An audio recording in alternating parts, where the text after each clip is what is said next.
le Conseil a décidé en cette matinée de réformer les dispositions des textes régissant la Chambre de commerce et d'industrie du Burkina Faso afin de mieux orienter ses actions vers la défense sans exclusive des acteurs du commerce et de l'industrie dans notre pays. La réforme consiste donc à mieux responsabiliser les acteurs même du commerce et de l'industrie vis-à-vis de la Chambre de commerce en instituant un mécanisme de cotisation désormais pour servir le fonctionnement des instances consulaires et les activités de tous les membres de cette instance. Elle consiste aussi à recadrer et à rationaliser la gestion des ressources de cette institution qui, je voudrais le préciser, sont des ressources publiques qui ont été concédées par l'État à l'institution afin que ces ressources puissent être orientées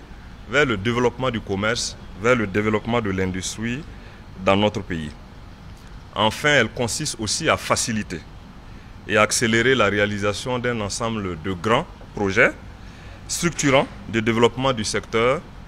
dans le cadre du plan d'action pour la stabilisation et le développement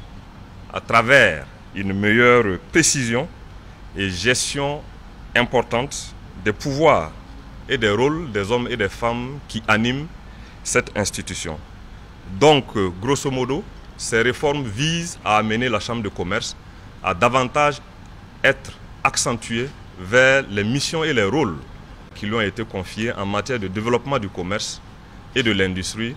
dans un contexte actuel de transition et de lutte contre le terrorisme où notre pays a vaillamment besoin de la synergie d'ensemble de toutes les institutions dans ce domaine pour qu'ensemble nous allons vers des lendemains meilleurs pour notre pays, le Burkina Faso.